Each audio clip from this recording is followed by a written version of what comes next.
How we doing, everybody? Welcome back to another video. Today we're gonna be doing a Marvel Snap video. Haven't done one in a while, but we're not gonna be playing any games today. Today we're finally gonna be completing the two-parter to the other video on my top 10 cards that need to be redesigned the most, and what would I do to redesign them. I made that video about 5 months ago, and I love Marvel Snap. I don't want to show just the bad of it. I also want to show the good of it, which is why in today's video we are going to be showing the top 10 best well-designed Marvel Snap cards. So yeah, let's just get right into that, starting at number 10. Starting off with our number 10, we have Cosmo. This is how I will be ranking all the cards from number 10 to number 1. For the top 10 best design cards Marvel Snap, I'll be basing them on like functionality, like how good are they in the game, how relevant are they, balance, how balanced are they, because you know balanced cards are very healthy for the meta, and also you know how fun they are. Like, do people like playing these cards, or are they just like annoying and spiteful and whatnot? Alright, and that's the reason Cosmo's on the bottom, because you know he's fun to play with, but not against. His design's very simple. It's very good. And also another important factor in rankings, he hasn't changed at all. This is how he's been for the past 2 years, maybe 3, in his design. Yeah, it's very simple. It's good for the meta game because it's able to stop on reveal abilities. And, you know, on reveal abilities are very good. So yeah, Cosmo is the only one of its kind that stops on reveal abilities. Most of the other cards that shut down stuff are for ongoing, such as Enchantress and what's her name? And who was it? It was Enchantress and where is she? Echo. It was Enchantress and Echo. Those are the two main ones. And Rogue. Those are the main ones for ongoing. But yeah, that's why Cosmo's number 10. He's just a good, simple card that helps balance the meta game. Very good design. You know a card design is good when it stays the same for its entire lifespan. Yeah, not much else to say. Let's move on to number 9. And then speaking of Enchantress, here is our number 9. Once again, just a nice, simple card that helps balance the metagame. And the cool thing about this card's design, too, is you can use it to your own advantage. Because there's, like, drawbacks and advantages. You remove your opponent's ongoing abilities, but you also remove yours. But that can also help you. With cards like Typhoid Mary and Starbrand, you can use Enchantress to your advantage. And I think that's a really cool interaction that's been in the game for quite some time. Enchantress has gone over a few changes, mostly to its, or only to its power, I believe. I believe it started at 4, then 5, then 6, then it went down back to 5, then it went up to 6 again. They had some balancing power issues, but other than that, the mechanics remained untouched. Just another healthy card for the game, and another amazingly well-designed card. Not much else to say. Let's move on to number 8. Moving on to number 8 is Onslaught. And he is amazing. His design, his mechanics, his functionality are amazing. He's also really fun to play with. There are so many cool things that you can do with Onslaught. It's so fun. I remember when Living Tribunal first came out. Oh man, Onslaught went crazy in that deck. It was so amazing. Onslaught's been a good card ever since the very beginning. I remember playing him a bunch. Him and Odin are on this list. They're relatively low, mostly because for me, at least, their fun factor has gone down a little bit. And you know, I honestly see Onslaught way less than Odin. I personally barely use Onslaught anymore. I use Odin a lot, actually, which is why he's the next card on this list. But back to Onslaught, you know, ongoing, double your other ongoing effects here. Nice and simple, nice and fun, very balanced. He's only undergone like 1 change, I believe, to his power. It was 7 before. Now it's 8. But yeah, fun card, amazing design. There's a reason it hasn't changed much. Good job, devs. Awesome. Great card. Now let's move on to number 7. All right, number 7 here we have Odin. Now, amazing card design. He hasn't been changed at all. Remained the exact same, just like Cosmo. Very fun to use. Very combo-y. I just love playing Odin. Very healthy for the meta. You know, if your on reveals ever need a little boost, Odin's a great card to throw in there. Maybe some Wong, something like that. But yeah, Odin's surprisingly a very balanced card. It hasn't been changed at all over the course of its about 2-3 year lifespan of the game. Yeah, that's why it's number 7 on this list. Amazing card design. Good job, devs. Let's move on to number 6. Number 6 is surprisingly a new card with Surge as the number 6 spot. And the reason for that is Surge is just so fun to play with. Probably the most fun I've had with a new card in a while, besides like Dormammu and Clea. But they're not on the list. For good reason too. Dormammu is fun. It's a little hard to build around though, at least for me. And then Clea is really, really cool. I just haven't played with her enough to consider her one of the best designed cards of Marvel Snap. I haven't played with either of them enough to make that decision. But I've played a lot of Surge ever since she first came out in the new X-Men just last season, which I think a month gap is enough time to decide. Maybe I'll make another list soon, and maybe I'll put Clea and Dormammu in there, because they're also really cool. But anyways, back to Surge. Surge is so cool. On reveal, give the top card of your deck -1 cost and +1 power. After you play, repeat this ability. Wow, this thing slots into any deck. It's so much fun to use. It makes your stuff cost less. I use this card a lot. This card, I don't know, there's just something about this card that is so fun. This was the only card I got from the new X-Men. I think this is the best card from that season. And, you know, no balancing issues with it either. They haven't made any changes to it yet, and they probably never will. This card's so amazing to use. Great design on this thing. Great job to the devs. Props to the devs. I love Surge a lot. It can go into any deck too. It's just so fun, so flexible. That's why it's number 6. And now let's move on to our top 5, starting with number 5. At our number 5 slot, we have Magik. Pretty obvious why she's in the number 5 slot. I mean, she is so cool to use.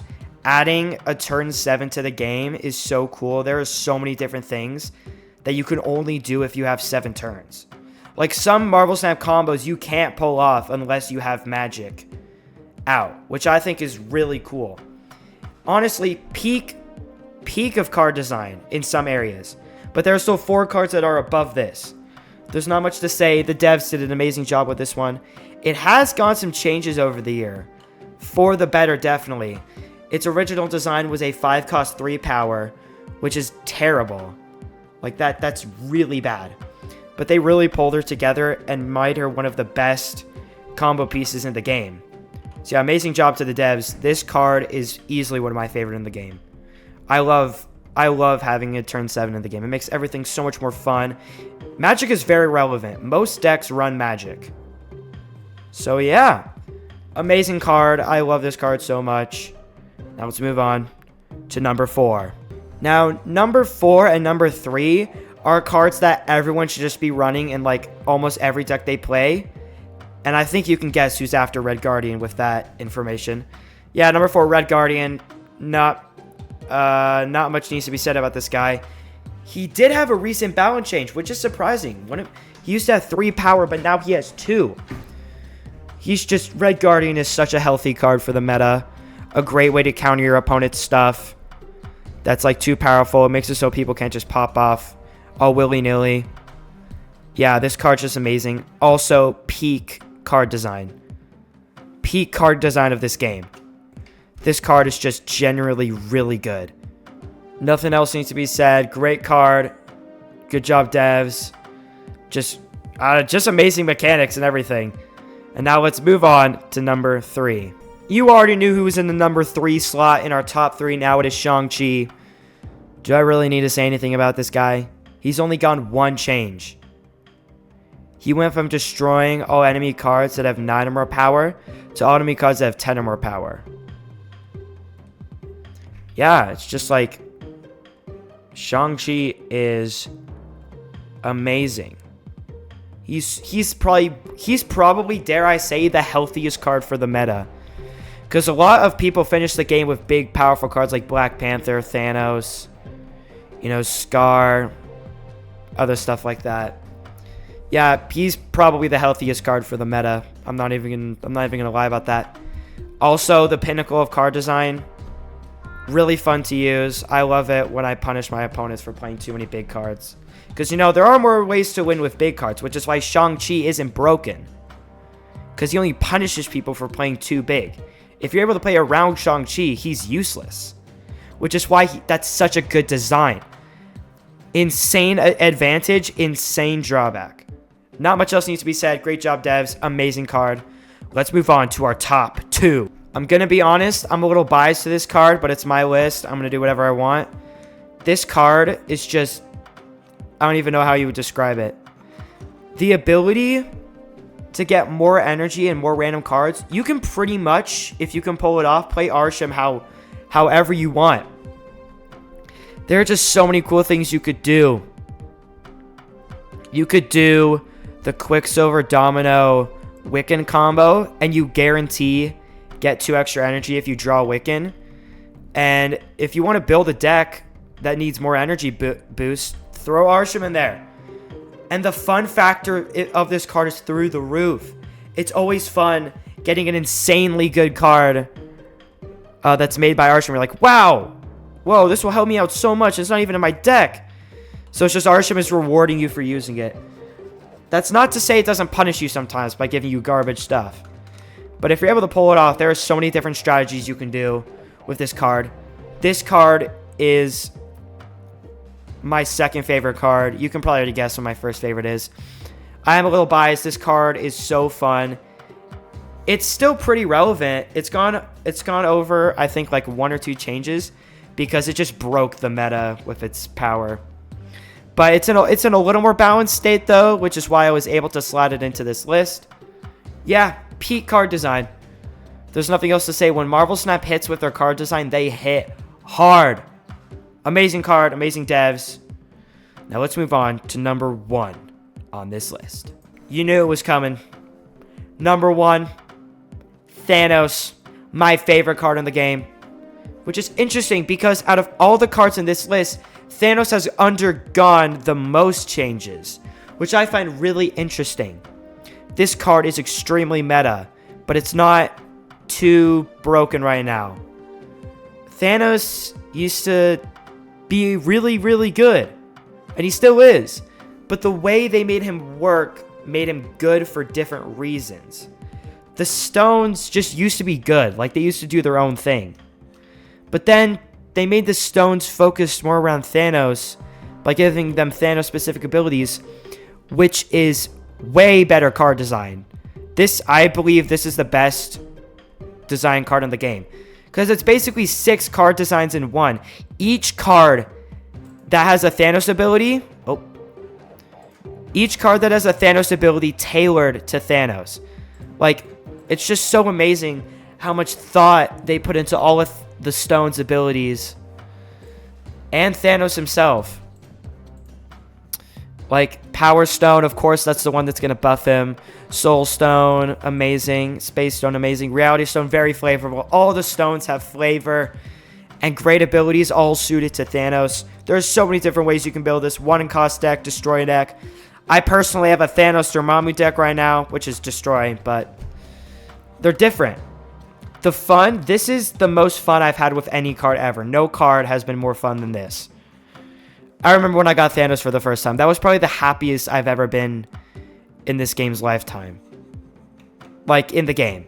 This was probably the happiest moment for the game when I got Thanos for the first time. And then getting the variant that I have, I was even more happy.